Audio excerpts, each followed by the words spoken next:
এবং যে পুরুষ মানুষরা মহিলাদের সাথে খারাপ ব্যবহার করে ওনাদের জন্য কিছু হাদিস জানা খুবই গুরুত্বপূর্ণ।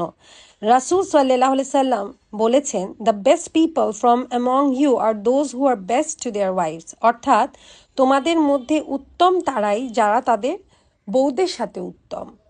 আমরা এই হাদিসটাকে ভালোভাবে মর্যাদা দেওয়ার চেষ্টা করব।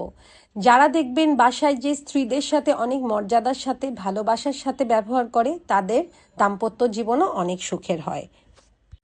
এবং রাসূল সাল্লাল্লাহু আলাইহি সাল্লাম আরেকটা হাদিসে বলেছেন, no Muslim should hate his Muslim wife if he dislike some of her qualities he may find some other qualities that are প্লেজারফুল।